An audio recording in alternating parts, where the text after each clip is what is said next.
Bonjour chers compatriotes, bienvenue dans notre magazine Le Congo des valeurs chrétiennes. Avant de pouvoir vous présenter même les magazines, je vais devoir me présenter moi-même. Je m'appelle Patrick Kaninda, l'ouvrier du Seigneur dans son champ appelé Congo. Je suis commerçant, je suis chrétien. Alors, nous allons commencer à vous présenter notre magazine chaque dimanche, Le Congo des valeurs chrétiennes. Notre magazine est à caractère chrétien, mais aussi caractère patriotique.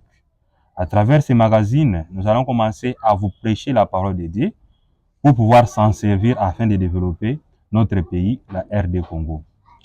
Avant tout, je m'en vais aussi vous présenter notre vision. Notre vision s'intitule Le Congo des valeurs chrétiennes. Avant de progresser, puisque nous sommes chrétiens, je vais devoir lire un passage biblique. C'est Genèse 2:15. Veuillez suivre attentivement. L'Éternel Dieu prit l'homme et les plaça dans les jardins d'Éden pour les cultiver et pour les garder. Après avoir créé tout, l'Éternel Dieu, notre Créateur, il créa l'homme. Il les plaça ainsi dans les jardins d'Éden, avec comme mission cultiver les jardins, mais aussi garder les jardins. Parallèlement, nous pouvons donc conclure que nous, Congolais, l'homme congolais, notre jardin d'Éden, c'est le Congo. Et lorsque l'Éternel Dieu nous a placés au Congo, c'est avec comme mission, nous a donné la mission de cultiver le Congo, mais aussi de garder le Congo. Personnellement, individuellement, chacun a ces devoirs-là de pouvoir cultiver le Congo, mais aussi collectivement en tant que nation, nous avons le devoir de cultiver le Congo. C'est un peu ça. Chacun dans son coin, il doit cultiver le Congo.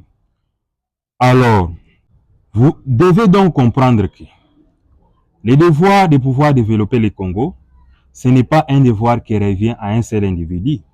C'est un devoir qui revient à tout le monde, à tout Congolais. Mais allons-y d'abord comprendre les mots cultiver. Qu'est-ce que cela veut dire? Cultiver veut dire travailler la terre pour lui faire produire de la végétation nécessaire, utile aux besoins de l'homme. C'est donc ça cultiver. Alors quand moi, en tant que l'ouvrier du Seigneur dans son champ appelé Congo, quand je vais cultiver, je vais donc ensemencer, je vais donc cultiver la parole de Dieu dans l'homme congolais afin qu'il puisse produire les valeurs nécessaires pour que le Congo puisse se développer. C'est donc ça notre mission. Dans notre vision, le Congo des valeurs chrétiennes, nous avons comme mission de pouvoir prêcher aux Congolais la bonne parole afin qu'ils puissent produire des bonnes valeurs nécessaires à l'émancipation du Congo, nécessaire à l'émanation d'un Congo développé, d'un Congo émergé. C'est donc ça notre vision en quelques mots. Alors, d'où nous vient cette vision? D'où nous vient la vision d'un Congo des valeurs? C'est le Seigneur qui nous a inspiré cela, mais c'est après que nous ayons fait des constats. Le premier constat est que depuis l'indépendance, c'est-à-dire en 1960, jusqu'à ce jour, malgré que la RDC a connu plusieurs présidents, plusieurs gouvernements, la RDC ne s'est pas toujours développée. Beaucoup de régimes ont changé, d'autres après des élections, d'autres après des coups d'État, mais cela n'a pas amené le Congo à se développer. Alors nous devons nous interroger. On a connu Kasavubu, on a connu Mobutu, on a connu Kabila père, Kabila fils. Aujourd'hui nous avons Tshisekedi. Mais qu'est-ce qui fait que le Congo ne puisse pas toujours se développer? Si c'était par un simple changement de régime que le Congo pouvait se développer, aujourd'hui, nous serons plus que la Chine. Aujourd'hui, nous serons plus que les États-Unis d'Amérique. Puisqu'on a connu plusieurs changements de régime, mais malheureusement, les pays n'arrivent pas toujours à se développer. Ça, c'est vraiment un constat amer. Malgré que le Congo est toujours qualifié de scandale géologique, on a beaucoup de richesses. On a beaucoup de terres arables. On a beaucoup de richesses que le monde entier envie. Mais qu'est-ce qui fait que d'autres se développent, mais le Congo n'arrive pas toujours à se développer? Ça, c'est le premier constat amer que nous avons fait.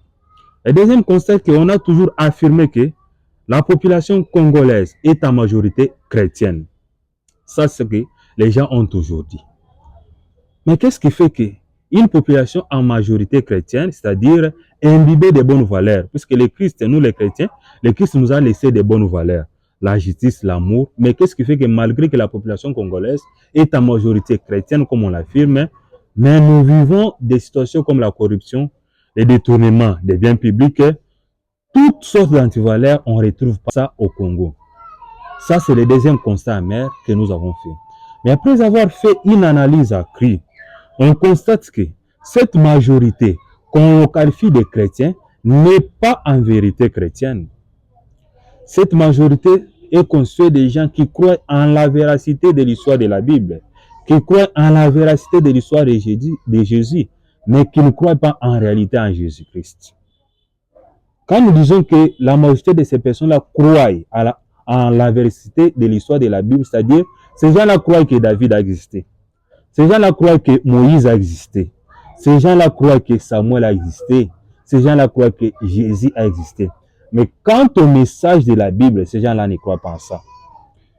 Puisque la Bible prône la justice, la Bible prône l'équité, la Bible prône toutes sortes de bonnes valeurs.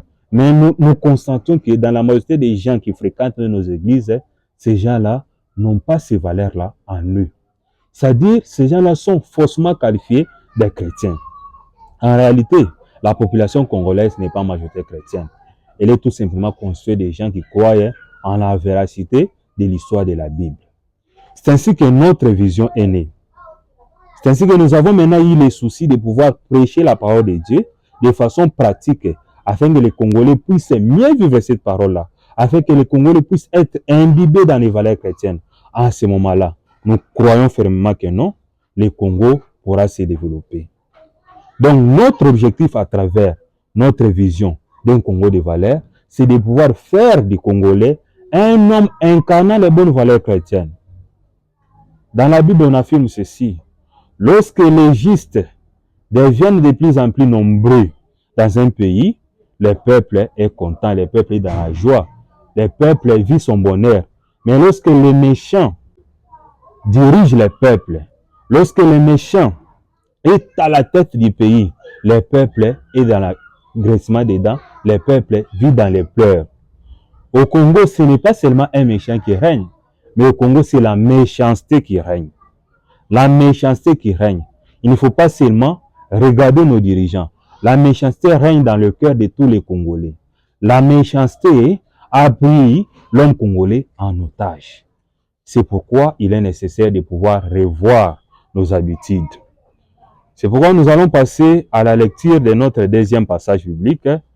Nous allons lire l'Évangile de Jean, chapitre 3, du 1er au 3e verset. Nous lisons. Mais il y a un homme d'entre les pharisiens, nommé Nicodème, un chef des Juifs, qui vint lui auprès de Jésus, de nous, et lui dit, Rabbi, nous savons que tu es un docteur venu de Dieu, car personne ne peut faire ces miracles que tu fais, si Dieu n'est avec lui. Jésus lui répondit, en vérité, je te le dis, si un homme n'est né de nouveau, il ne peut voir le royaume de Dieu. Si un homme n'est né de nouveau, il ne peut voir le royaume de Dieu. Nous allons contextualiser ces textes. Dans le cas de Nicodème, il avait un objectif. Son objectif était quoi? Entrer dans le royaume de Dieu. C'est ainsi que le Christ lui a dit, la condition pour entrer dans le royaume de Dieu, il faut naître de nouveau. Pour nous, Congolais, dans notre contexte, notre objectif, c'est quoi? C'est développer notre pays. Et la condition est la même. L'homme congolais doit naître de nouveau. Si l'homme congolais veut développer son pays, il doit naître de nouveau. Naître de nouveau, c'est abandonner ses anciennes habitudes. Mourir comme vieil homme et naître comme un nouveau homme. C'est donc à ça que nous allons nous atteler. Nous allons commencer à prêcher la parole de Dieu pour que les Congolais puissent devenir réellement chrétiens, pour que les Congolais puissent naître de nouveau. Ainsi, ils pourront maintenant développer leur pays. C'est donc sur ça que nous allons commencer à travailler. Nous vous invitons donc, chers compatriotes, puisque les champs est trop vastes. Notre pays, c'est un pays continent. Moi seul, je ne saurais pas faire ce travail. Je vous invite donc à me rejoindre. Veuillez me rejoindre pour que nous puissions faire ce travail. Le Congo est trop vaste, il faudra aller dans toutes les provinces. Veuillez me rejoindre pour que nous puissions commencer à mener nos réunions afin que nous puissions faire ce travail. Merci beaucoup.